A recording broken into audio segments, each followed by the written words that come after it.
नमस्कार, सुप्रभात। आपका स्वागत है हमारे चैनल स्टडी विद नौटियाल में, जिसके अंतर्गत हम पढ़ रहे हैं भारतीय इतिहास। और भारतीय इतिहास के अंतर्गत हम पढ़ रहे हैं इंडियन एनिसेंट हिस्ट्री, जिसमें हम मौर्यन डायनेस्टी पढ़ रहे थे। मौर्यन डायनेस्टी के अंतर्गत हमने पढ़ा था चंद्रगुप्त मौर्य।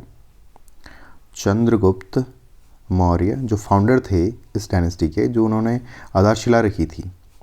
उसके बाद हमने पढ़ा इन्हीं के पुत्र बिंदुसार के बारे में, और इनके कार्य पिछली वीडियो में पढ़े थे। आप वीडियो चेक कर सकते हैं, प्लेलिस्ट बनी है बिंदुसार के बारे में।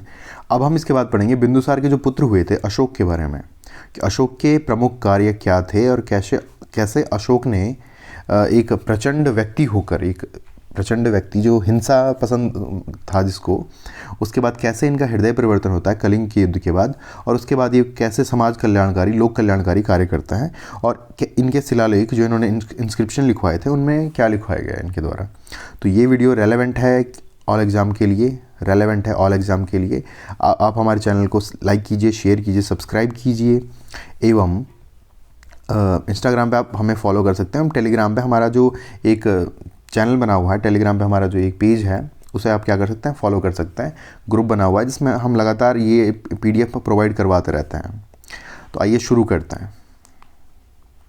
बात की जाए सम्राट अशोक के बारे में, तो द ग्रेट अशोका के नाम से इन्हें जाना जाता है। द ग्रेट अशोका, जिनका टाइम टेन्योर है 269 BC से लेकर 232 BC में ये राजगद्दी पर बैठे, और 232 BC में इनकी मृत्यु हो जाती है, ईसा पूर्व में इनकी मृत्यु हो जाती है। तो देख सकते हैं हम, अशोक की एक फ़ोटो यहाँ पर है।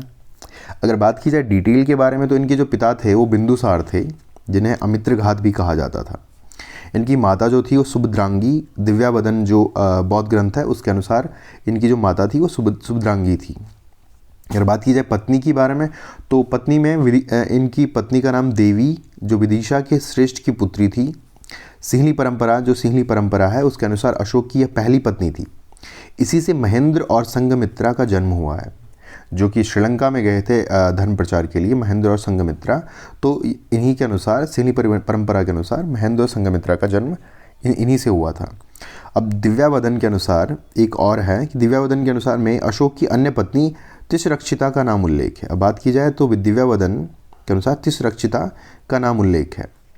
एक और है, तो इसमें बात की जाए इलाहाबाद अभिलेख, जो इलाहाबाद अभिलेख है अशोक का, उसके अनुसार इनकी पत्नी का नाम कारुवकी है। तो ये आप देख सकते हैं कि अशोक की इस हिसाब से देखा जाए तो अशोक की काफ़ी पत्नियां थी, तो इनका नाम उल्लेख है। और बात की जाए असंधिमित्रा की, तो अशोक की रानी थी जो निसंतान थी, तो अशोक की रानी थी जो निसंतान थी, उनका नाम असंधिमित्रा था। इसके अलावा पद्मावती अन्य एक रानी थी, जिससे कुणाल का जन्म हुआ, जो अशोक की मृत्यु के बाद गद्दी पर बैठा। तो बात की जाए जो इनकी लेगेसी थी, उसके बाद जो इनका जो राजगद्दी पर बैठा, तो कुणाल बैठा था राजगद्दी पर अशोक के बाद, जो राजा बने थे 232 BC में, जब इनकी मृत्यु हो जाती है। तो जो कुणाल, जो उसके बाद जो राजकुमार थे, कुणाल राजकुमार, तो जो ये राजा बने कुणाल, तो ये पुत्र थे पद्मावती अन्य रानी के, तो ये इनसे हुए थे। बात की जाए तो राज्यारोहण से पूर्व अशोक उज्जैन, अवंती एवं तक्षशिला का प्रांतीय शासक था, क्योंकि जिस टाइम बिंदुसार राज कर रहे थे, उस टाइम अशोक उज्जैन, अवंती और तक्षशिला का प्रांतीय शासक था।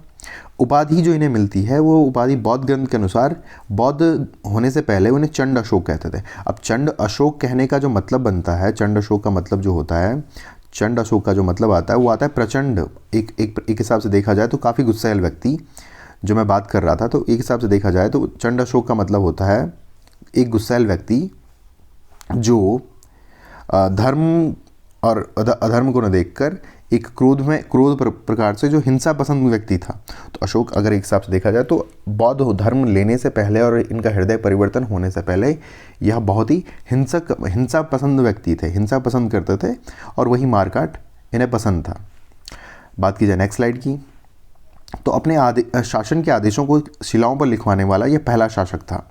इन्होंने अपने जो आदेश थे, जो इन्होंने बताया कि मुझे ये काम करवाना है समाज के लिए और जो अपनी जनता के लिए काम करवाना है, तो ये पहली बार जो लिखवाना है, जब इन्होंने लिखवाए तो इन्हें क्या कहा गया, इन्हें शिलालेख कहा गया। तो इन्हें शिलालेखों का जनक भी कहा जाता है। भारत में शिलालेखों का जो जनक है, पहली बार जो शिलालेख लिखवाए, अपने कार्य जो करवाते थे, जो राजा के आदेश होते थे, जो अशोक आदेश देता था, अशोक ने आदेश दे दिया। तो जो भी आदेश देते थे उनको जो शिलाओं पे लिखवाते थे, शिलाओं पे यानी स्टोन पे लिखवाना, किसी दीवार पे लिखवाना, किसी धातु की चीज़ों पर लिखवाना। तो जो ये पहली बार जब इन्होंने लिखवाया तो ये इन्हें शिलालेखों का जनक भी कहा जाता है। बात की जाए शिलालेख क्या होता है, तो शिलालेख चट्टानों पर उत्कीर्ण राजा के राज्यादेशों को कहा जाता है। जो राजा, जो किंग होगा, जो राजा होते हैं, जो राजा के आदेश होते हैं अपनी जनता के लिए, बात की जाए जो राजा के आदेश होंगे अपनी जनता के लिए जो आदेश होंगे, तो उनको जैसे किसी स्टोन, ऐसे पत्थर ले लिया, उस पे जब लिखवाते थे, और इसको ऐसी जगह लगाया जाता था जहाँ लोग देख सकें और बता सकें कि हाँ इस पे ये लिखा गया, अब राजा का आदेश ये है, आपको ये फॉलो करना पड़ेगा कि राजा क्या कह रहा है। क्योंकि उस टाइम जो बात की जाए प्राचीन इतिहास की बात की जाए तो राजा को काफ़ी तवज्जो प्राप्त थी, राजा को ही भगवान के हिसाब से माना जाता था कि राजा का जो आदेश हो गया जनता को पालन करना पड़ेगा। तो इस हिसाब से जो राजा के आदेशों को जब पत्थरों पर लिखवाते थे, स्टोन पर लिखवाते थे, तो उन्हें शिलालेख कहा जाता था। बात की जाए स्तंभों पर उत्कीर्ण शासनादेशों को स्तंभ लेख कहा जाता है। तो कुछ जैसे कहीं पे स्तंभ हैं, वहाँ पे अगर उत्कीर्ण किया जाता था, लिखा जाता था उन्हें, तो उन्हें स्तंभ लेख कहा जाता था। बात किया जाए अशोक का नाम मात्र लघु शिलालेख प्रथम की प्रकृतियों में मिलता है। अशोक जो नाम है ये लघु शिलालेखों में मिलता है। शिलालेख जो छोटे छोटे शिलालेख होते थे उनमें अशोक नाम मिलता है। अशोक ने 273 ईस्वी में सिंहासन प्राप्त कर लिया था, लेकिन 4 वर्ष तक गृह युद्ध में व्यस्त रहने के कारण अशोक का वास्तविक राज्याभिषेक 269 बीसी में हुआ। तो इसके बारे में एक कहानी भी है कि बिंदुसार के 100 पुत्र थे, मतलब इनके अशोक के जो भाई थे, चाचा ताऊ जितने सारे भाई होंगे, तो इनके जो भाई थे वो लगभग 100 भाई थे। तो ये अपने 99 भाइयों की हत्या कर देते हैं, उसके बाद ये थ्रोन पर बैठते हैं और किंग बनते हैं अशोक। तो आप देख सकते हैं कितने ब्रूटल थे ये। पहले बौद्ध धर्म से पहले कितने हिंसक प्रवृत्ति के हुआ करते थे। तो ये अब उस राजगद्दी पर बैठते हैं। तो 4 साल तक ये इनका गृह युद्ध चलता है, आपस में युद्ध चलता है सत्ता के लिए।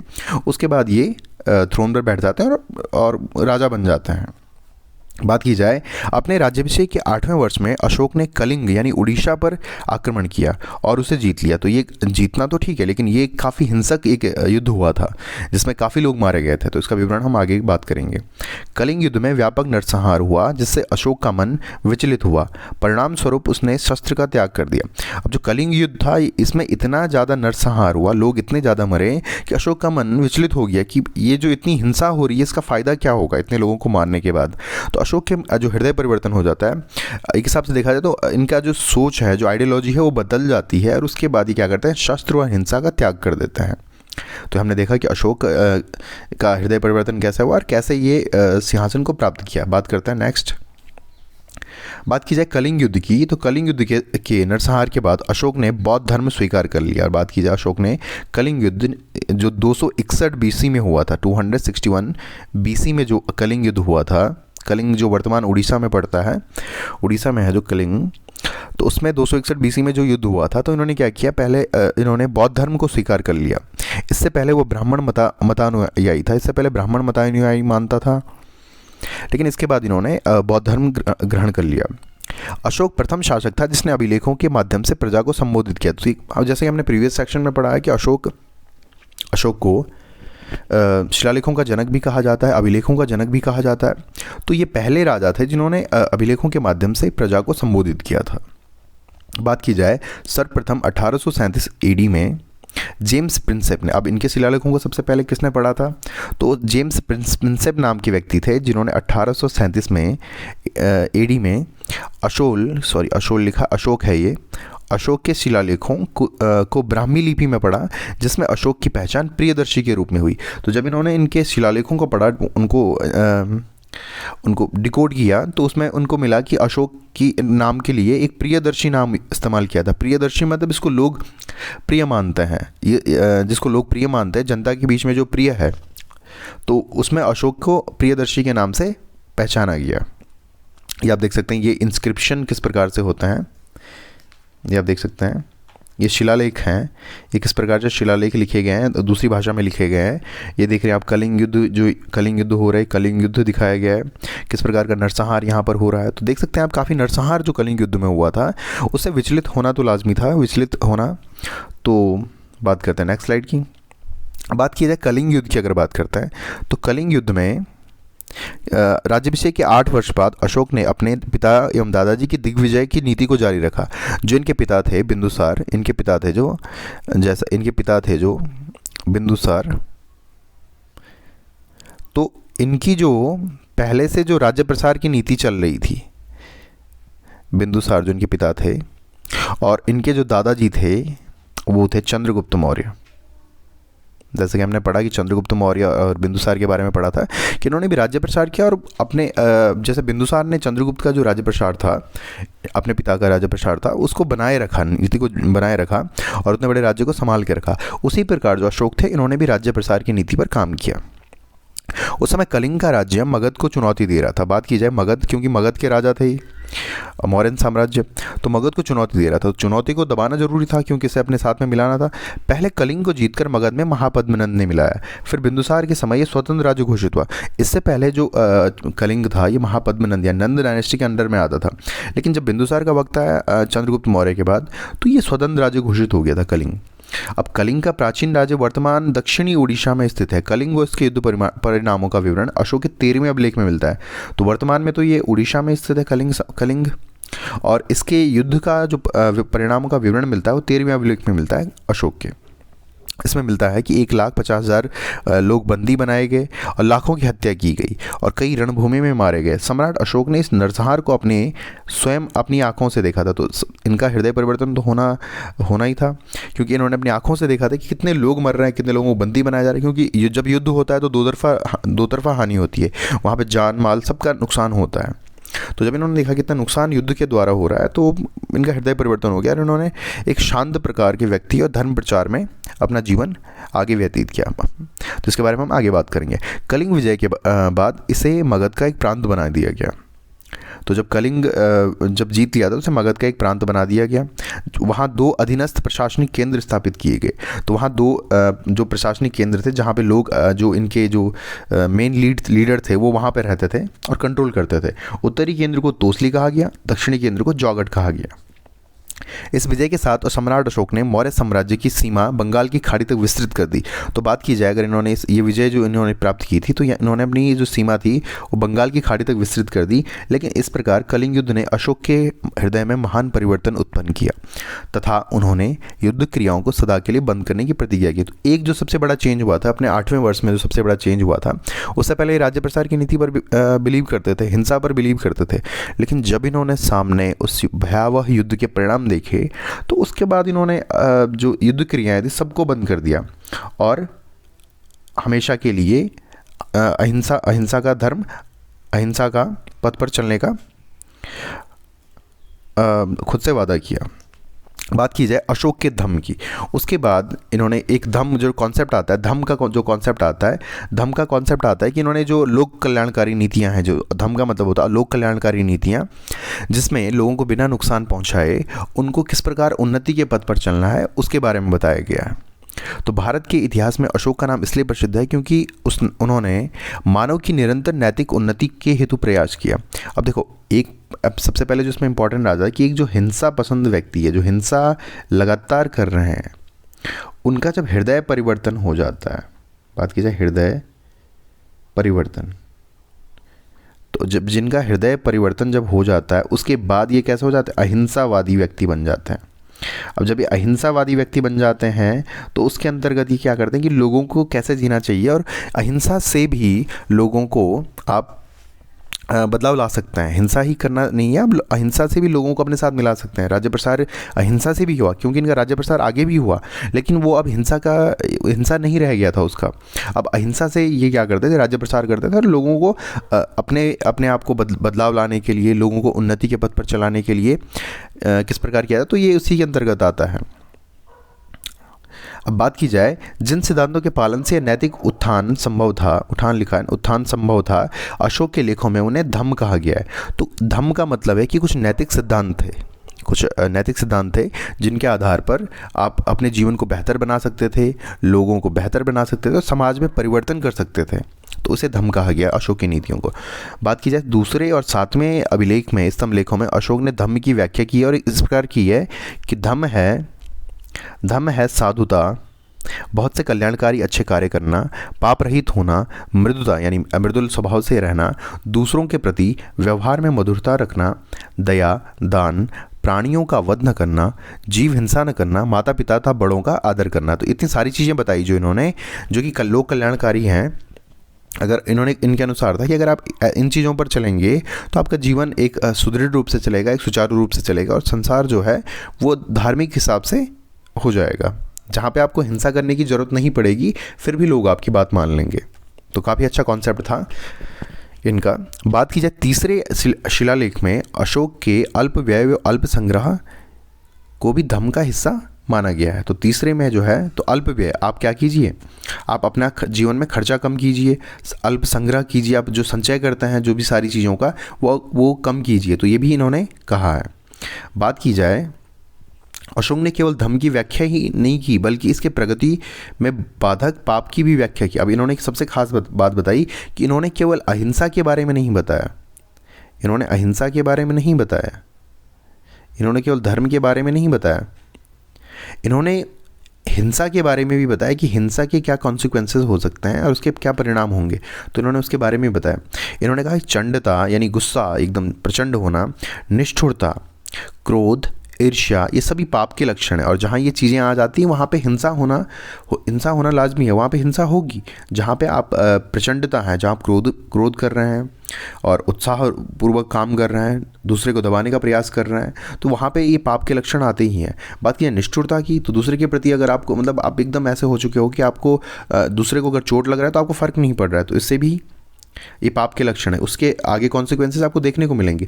क्रोध है कि क्रोधवश क्या करता है इंसान, सही डिसीजन नहीं ले पाता, तो उसके वश भी ये सारी चीज़ें हो पाती हैं। बात की जाए ईर्ष्या की, अगर आपको किसी से जेलसी होती है तो उससे भी क्या होगा, उसके आपके मन में पाप भर जाएगा और पाप भरेगा तो हिंसा होगी, क्योंकि उसके आगे परिणाम जो होंगे, आप हिंसक रूप से आगे चलकर उस चीज़ को पाना चाहेंगे कि जो ईर्ष्या का रूप है, आप हिंसक रूप से उसे पाना चाहेंगे और आप ऐसे ऐसे काम करेंगे जिससे लोगों को नुकसान होगा। तो ये सभी पाप के लक्षण है। तो इन्होंने अहिंसा तो डिफाइन की, साथ साथ एज वेल एज इन्होंने डिफाइन किया, हिंसा को भी डिफाइन किया कि हिंसा क्या होती है और कैसे हिंसा के मेन कारण क्या है, ये इन्होंने बताया। अशोक के साम्राज्य में अलग अलग संप्रदाय को मानने वाले लोग थे। सबसे इंपॉर्टेंट बात जो ये देखने को मिलती है कि इनके जो साम्राज्य था, यहाँ पे विभिन्न साम्राज्य, डिफरेंट संप्रदाय विभिन्न संप्रदाय, यानी संप्रदाय मतलब विभिन्न रिलीजियस लोग थे, अलग अलग धर्म को मानते थे, अलग अलग संप्रदायों को मानते थे, लेकिन सभी ने धर्म के प्रचार में सहयोग किया, क्योंकि एक सर्वसाधारण बातें हैं जो सभी संप्रदायों का मानना है। तो जितने भी सारे धर्म हैं, जितने भी सारे संप्रदाय हैं, सभी में एक ही बात तो कही गई है कि अहिंसा कीजिए, आप दूसरों के प्रति प्रेम रखिए। यही तो बताया गया। धर्म का मतलब जो होता है वो समाज को एक अच्छे रूप से बनाने का ही तो मकसद होता है, वही तो कार्य होता है उनका। तो क्योंकि सारे धर्मों में यही बातें कही गई हैं, तो उन्होंने कहा कि हाँ, ये सही बात तो कर रहे हैं, और एक राजा का आदेश भी था।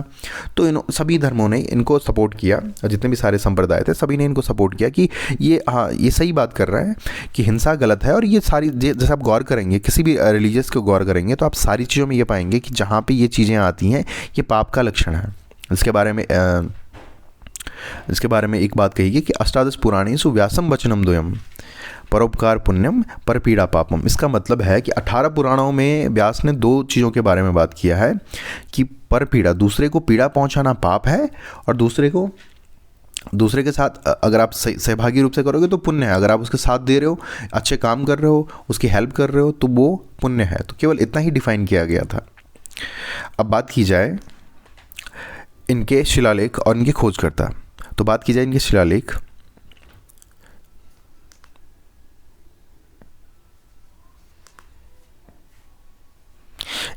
जो इनके खोजकर्ता कौन, सबसे पहला जो दिल्ली मेरठ स्तंभ लेख है, उसे जो खोजा था वो पैड्रे टी पैंथलर ने खोजा था, और ये खोजा था 1750 में। तो सबसे पहले जिनका अभिलेख जो खोजा है वो पैंथलर ने खोला है, पी पैंथलर ने खोजा है, जो 1750 में खोजा था। दूसरा है दिल्ली ओपरा कैप्टन पोलियर ने खोजा था 1785 में। फिर है बाराबर और नागार्जुनी गुफा, हैरिंगटन ने 1785 में।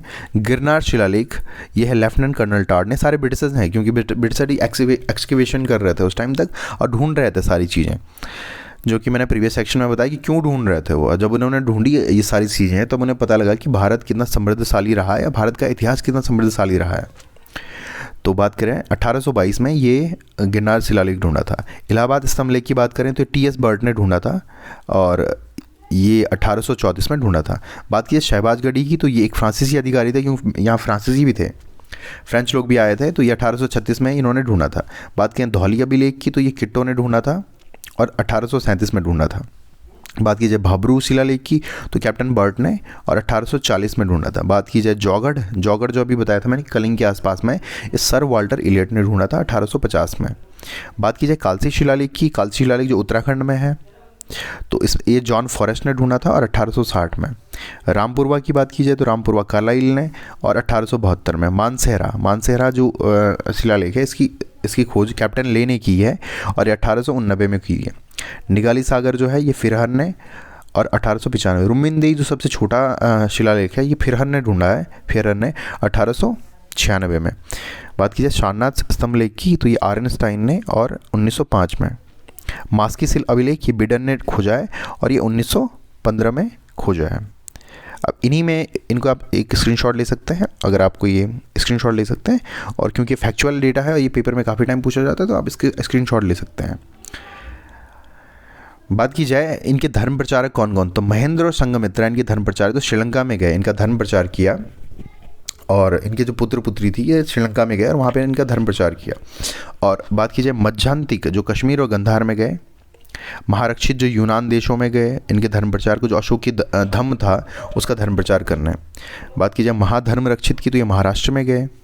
महादेव की तो ये मैसूर में गए थे। रक्षित की बात की तो एक वनवासी यानी कर्नाटक में इन्होंने धर्म प्रचार किया। धर्म रक्षित की बात की जाए तो अपरांतक क्षेत्र में गए थे। मज्जिम की बात की जाए तो हिमालय देश यानी उत्तर भारत में आए थे। सोन एवं उत्तरा की बात की तो स्वर्ण भूमि के आसपास ये गए थे। तो ये सारे इसमें जो आप देख सकते हैं कि यहाँ पे अशोक के अभिलेखों के खोज करता है, इसकी आप स्क्रीनशॉट ले लीजिए, काफ़ी इंपॉर्टेंट है। और धर्म प्रचारक हैं जो किसने कहाँ पे गया, कौन कहाँ पे गया था धर्म प्रचार करने। नेक्स्ट स्लाइड में अब बात की जाए अशोक के अभिलेख के बारे में बात की जाए कि इन्होंने क्या क्या लिखा था और कौन कौन से अभिलेख कहाँ पे स्थित हैं, उनके अंदर क्या क्या लिखा गया है। तो सबसे पहले बात की जाए अशोक के अभिलेखों को 3 भागों में विभाजित किया जाता है। पहला है शिलालेख, दूसरा है स्तंभलेख, तीसरा है गुहालेख यानी गुफा में लिखा गया है जो। तो इसके बारे में बात की जाए तो सबसे पहले शिलालेख देखा जाए तो दीर्घ शिलालेख 14 दीर्घ शिलालेख हैं, 13 लघु शिलालेख हैं, 7 स्तंभलेख हैं और 5 लघु स्तंभलेख हैं। अगर ये डेटा में थोड़ा सा चेंज हो तो आप कमेंट करके बता सकते हैं। तो ये आप देख सकते हैं कि कितने शिलालेख हैं, कितने स्तंभलेख हैं। और गुफालेख जो गुफा में लिखा गया है। तो बात करते हैं सबसे पहले अशोक के दीर्घ शिलालेखों के बारे में। पहला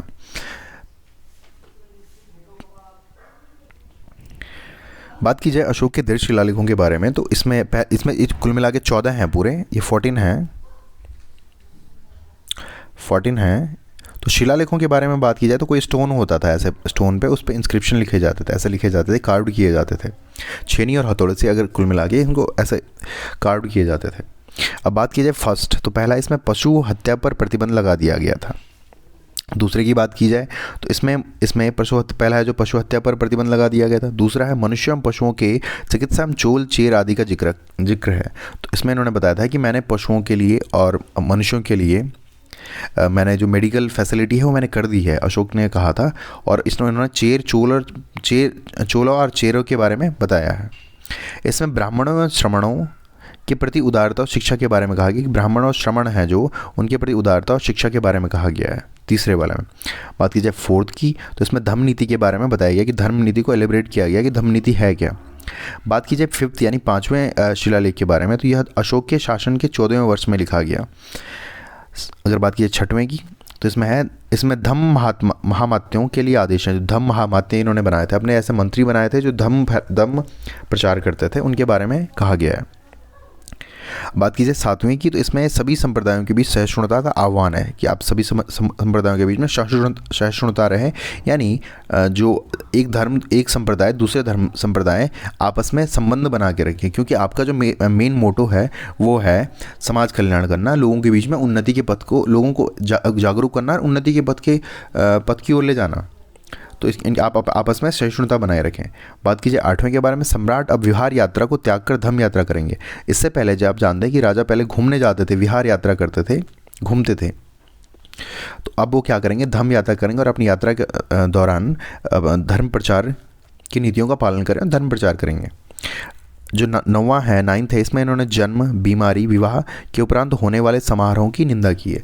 तो जन्म, बीमारी एवं विवाह के उपरांत जितने भी सारे समारोह होते हैं उनकी निंदा की है, तो इसमें बताया गया है। इसमें बात की जाए 10वें के बारे में, तो इसमें ख्याति एवं गौरव की निंदा की गई है कि ख्याति एवं गौरव की जो होते हैं इनकी निंदा की गई है कि जो आप ख्याति प्राप्त करते हो, जो गौरव प्राप्त करते हो, इससे कुछ नहीं होने वाला, तो ये आप इसकी निंदा की गई है। 11th में इसमें धम्म नीति की बात की गई, तब बड़ों के आदर की बात की गई है, अपने से बड़ों के आदर की बात की गई। बात की जाए 12वें के बारे में, तो सभी धर्मों के बीच सहिष्णुता की बात की। तो एक बार पहले भी इन्होंने कहा था कि सभी धर्मों के बीच सहिष्णुता है, सभी जितने सारे संप्रदाय बनाए उनके बीच में सहिष्णुता की बात की गई है। बात की जाए 13th की, इसमें कलिंग युद्ध की बात की है। सबसे जो मैंने प्रीवियस में बताया कि 13वें जो शिलालेख है इसमें कलिंग युद्ध के बारे में बताया गया है, तो इसके पूरे विनाश का वर्णन है कि कितने लोग मारे गए थे, कैसे कैसे धर्म परिवर्तन हुआ, कैसे कैसे इनका हृदय परिवर्तन हुआ, सब कुछ चीज़ बताया गया है। जो 14th अभिलेख है, इसमें लोगों को धार्मिक जीवन व्यतीत करने के लिए बारंबार प्रेरणा दी गई है। तो ये सबसे खास बात आती है कि बारंबार लोगों को धार्मिक जीवन व्यतीत करने के लिए प्रेरणा दी गई। तो ये थे 14 शिलालेख अशोक के, जहाँ पे इन्होंने बताया है कि क्या क्या कार्य करना चाहिए। आप इनमें ओवरऑल देख सकते हैं कि अशोक कितना काम कर रहे हैं समाज परिवर्तन के लिए और धार्मिक रूप से लोगों को प्रेरित कर रहे हैं धार्मिक रूप से रहने के लिए, कि जब मेरे जैसे व्यक्ति का हृदय परिवर्तन हो सकता है तो किसी का हृदय परिवर्तन भी हो सकता है। जब ये भी आप समझ सकते हैं कि जब अशोक जैसे व्यक्ति जो इतनी प्रचंड होकर जो उस राजगद्दी को इतने लोगों को मार कर प्राप्त कर रहे हैं, तो जब उनका हृदय परिवर्तन हो सकता है तो किसी का भी हृदय परिवर्तन हो सकता है। बात किया जाए अशोक के लघु शिलालेख, बात करते हैं अशोक के लघु शिलालेख, तो ये शिलालेख 14 शिलालेखों के मुख्य वर्ग में सम्मिलित नहीं है और इस कारण इन्हें लघु शिलालेख कहा जाता है। तो ये शिलालेख वैसे हैं जिनको छोटे पत्थरों पर लिखा गया था। तो ये जो प्रीवियस जो 14 शिलालेख थे उनसे अलग हैं। तो पहला है रूपनाथ, जो कि मध्य प्रदेश में है वर्तमान में और जिला जबलपुर में है। शिलालेख मतलब ऐसे कुछ आप देख सकते हैं, ये जो मैंने यहाँ पे इमेज लगाई है इसमें आप देख सकते हैं कि ऐसे इस प्रकार से लिखा गया है। दूसरा है गुर्जरा, गुर्जरा जो है वर्तमान मध्य प्रदेश में है और दतिया जिले में है। बात की जाए सहसाराम की, सहसाराम बिहार में है और ये सहसाराम जिले में है। भाबरू की बात की जाए तो ये राजस्थान में है, तो जूम करके दिखा देते हैं। भाबरू की बात करें तो ये वर्तमान में राजस्थान में है और ये जयपुर में है, जयपुर जिले में है। बात की जाए मास्की की, तो मास्की कर्नाटक में है और ये रायचूर जिले में है। बात की जाए ब्रह्मगिरी की, तो ब्रह्मगिरी कर्नाटक में है और चित्रदुर्ग में जिले में है। सिद्धपुर की बात की जाए तो ये ब्रह्मगिरी में है और ये भी चित्रदुर्ग में है, सेम कर्नाटका में ही ये है। बात की जाए जंटी रामेश्वरम, तो ये ब्रह्मगिरी में है, पश्चिमी क्षेत्र में ये पड़ता है, ये लघु शिलालेख है। एरगुडी की बात की जाए तो ये आंध्र प्रदेश कुन्नुल में है। गोविंद मठ है, ये मैसूर कोब्बल में है। पालिकी गुंडू की बात की जाए तो गोविंद मठ समीपवर्ती क्षेत्र, ये आसपास में, जो मैसूर के आसपास में, इसी के क्षेत्र के आसपास में है। बात की जाए राजुल मध्यगिरी की, तो ये आंध्र प्रदेश में है और कुन्नुल में है। अहोरा की बात की जाए तो ये उत्तर प्रदेश या मिर्ज़ापुर में। तो ये कुल मिला के आप देख सकते हैं कि जितने सारे अभिलेख हैं तो कितना बड़ा साम्राज्य इनके अंतर्गत रहा होगा कि उन्होंने उस पूरे साम्राज्य के अंतर्गत इनके अभिलेख मिल रहे हैं। तो एक महान राजा था जिनका साम्राज्य इतना बड़ा साम्राज्य था कि नॉर्थ इंडिया से लेकर साउथ इंडिया तक, ईस्टर्न इंडिया तक, बंगाल की खाड़ी तक, कलिंगा तक इनके अभिलेख मिलते हैं। इवन ये भी नहीं, इसके अलावा विदेशों में अफगानिस्तान से भी इनके अभिलेख मिले हैं और काबुल से भी अभिलेख मिले हैं। तो काफ़ी बड़ा साम्राज्य अशोक के अंतर्गत आता था। बात की जाए अशोक के स्तंभ लेखों के बारे में, तो काफ़ी इंपॉर्टेंट है, अब ध्यान से देखिए। प्रयाग स्तंभ लेख, यह सबसे पहले कौशाम्बी में स्थित था। इस स्तंभ लेख को अकबर ने इलाहाबाद के किले में स्थापित करवाया था। तो सबसे पहले कौशाम्बी में था, उसके बाद वहाँ से अकबर ने वहाँ से उठाकर, जब मिडाविल का टाइम आता है तो अकबर ने वहाँ से उठाकर इसे इलाहाबाद किले में स्थापित किया था। बात किया जाए दिल्ली टोपरा स्तंभलेख, यह स्तंभलेख फिरोज शाह तुगलक, जब सल्तनत काल आता है, सल्तनत काल के टाइम पे फिरोज शाह तुगलक जो थे, तुगलक डायनेस्टी के, तो इन्होंने दिल्ली लाया था इसे। दिल्ली मेरठ स्तंभ लेख, यह पहले मेरठ में स्थित फिरोज शाह तुगलक द्वारा दिल्ली लाया गया। तो ये दिल्ली जो थे ये अलग अलग जगह थे, एक दिल्ली टोपरा, एक टोपरा में था और एक मेरठ में था। तो बाद में इन दोनों को फिरोज शाह तुगलक ने दिल्ली में स्थापित किया। तो एक ही जगह पे आप वर्तमान में आप इन्हें देख सकते हैं। बात करें रामपुरवा स्तंभ लेख की, तो यह चंपारण बिहार में स्थित है। इसकी खोज 1872 में कार्लायल ने की थी। रामपुरवाई बिहार चंपारण में है। लौरिया अरेजज की बात की जाए तो ये चंपारण बिहार में है, और लौरिया नंदनगढ़ की बात की जाए तो ये भी चंपारण बिहार में। तो एक ही जगह आप देख सकते हैं इनको दो शिलालेखों के जो स्तंभ लेख हैं, ये स्तंभों पर लिखे जाते थे। स्तंभ मतलब कोई इन्होंने पिलर ले लिया, इन्होंने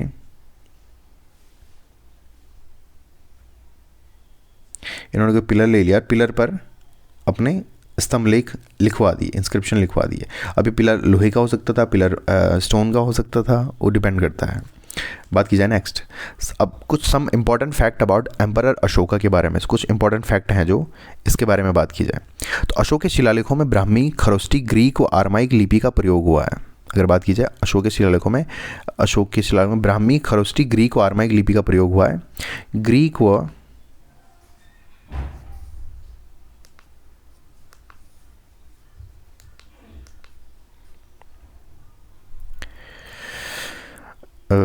बात की जाए अशोक के शिलालेख में ब्राह्मी, खरोष्टी, ग्रीक और आर्माइक लिपि का प्रयोग हुआ है। इसमें 4 लिपियों का प्रयोग हुआ है अलग अलग। ब्राह्मी कैसे लिखी जाती थी, खरोष्टी कैसे लिखी जाती, ग्रीक और आर्माइक लिपि का प्रयोग है। तो जितने भी शिलालेख इनके मिले हैं 4 लिपियों में मिले हैं।